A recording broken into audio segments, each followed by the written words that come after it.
Mu buryo buke bw'iwawe gufungura neza birashoboka. Urashobora gutegura isosi y'intore, ni isosi y'akanovera, iraryoshe cyane, ntushobora kuyisanga muri resitora n'imwe kiretse uyiteguriye uri muhiri wawe. Ni ibintu byoroshe cyane rwose, umuntu wese arashoboye kubitegura ugafungura neza utazimbwe.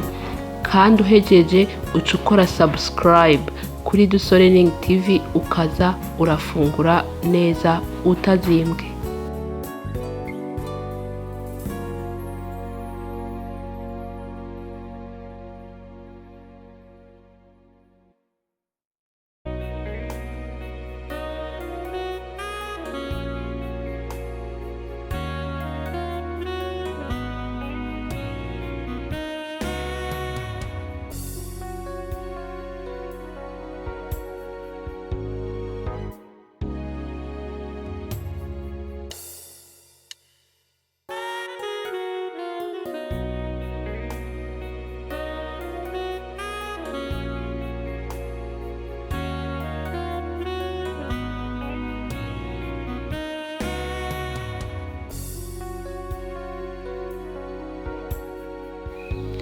Hello friend and family, ndabagumbiriye mwese kandi abahaye kaze kuri Dusorening TV.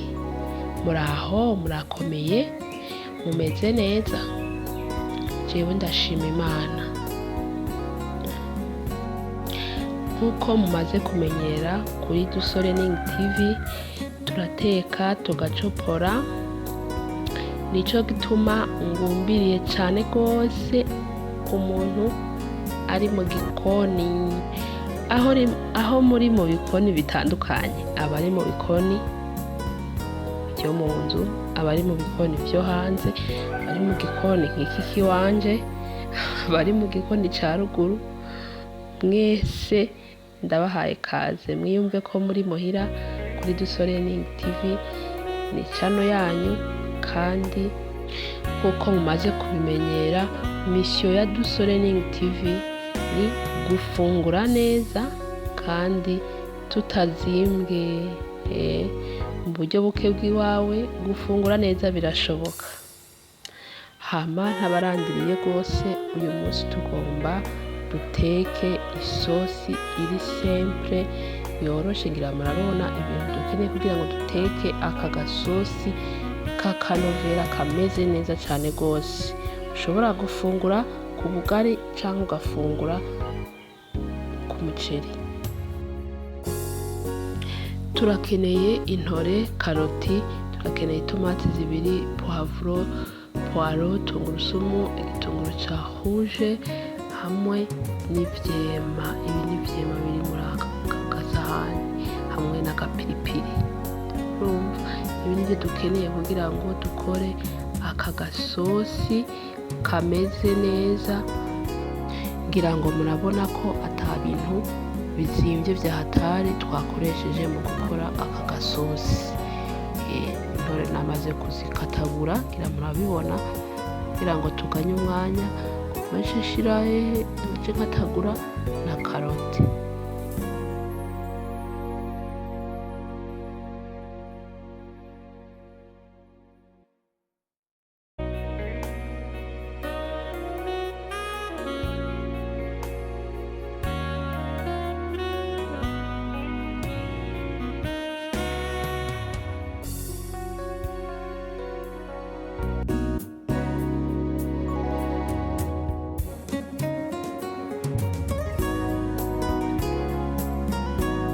Urabona ko ndahejeje gukatagura intore na karote. Ngomba nkarange, mfata isafuriya shiremo amavuta ari moye nagereranye, hanyuma ndindire amavuta ashe. Amavuta amaze gusha nsukamo za ntore na karote, hanyuma mfundikire.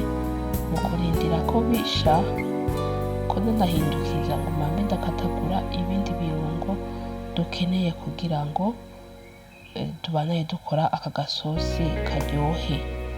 Ibirungo byacu kugira ngo murabizi ni bya bindi nyine namaze kubibereka. pavuro, igitunguru, tungurusumu nk'ivyo.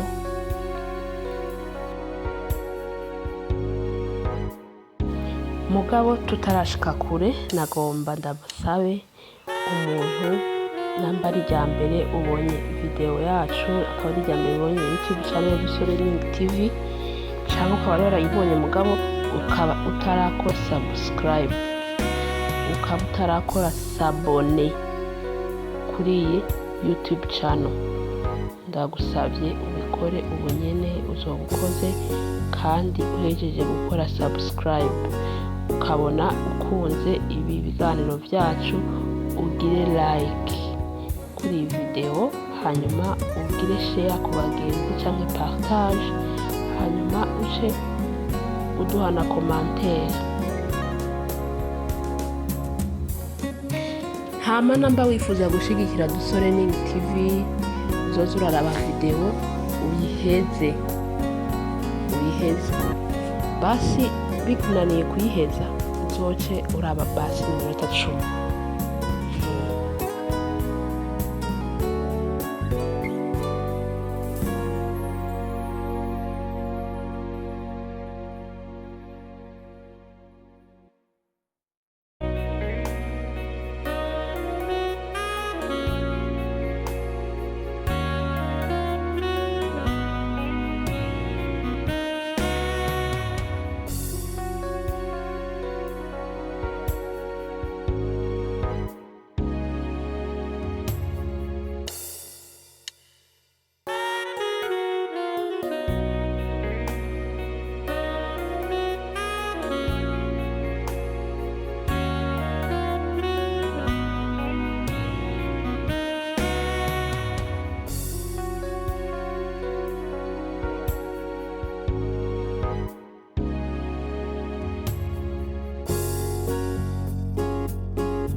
ngira ngo murabibona byose byamaze gusha, intore zirahiye n'ibindi birungo byose byahiye.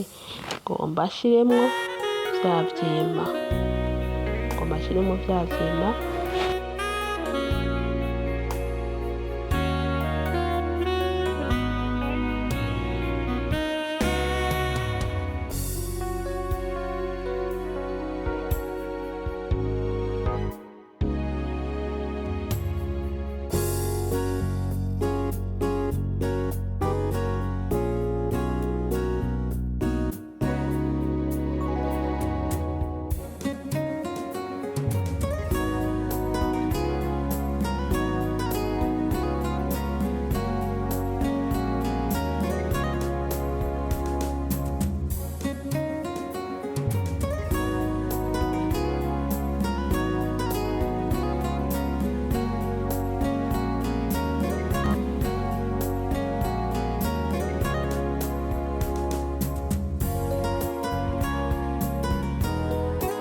ngomba nshiremwo ivyema kubera nabiguriye ahantu ntizeye, nico gituma ndabishize mu mazi, hanyuma nce nsukamwo. Mu kubisukamwo simvanga kubera uciye uvanga n'ikimamiro byoca bizigira munsi. nce ndabireka uku, hanyuma nshireko agapiripiri, hanyuma nce mfundikira bishe ivyema bishe n'agapiripiri bifashe. Aha rero isosi igira ishe.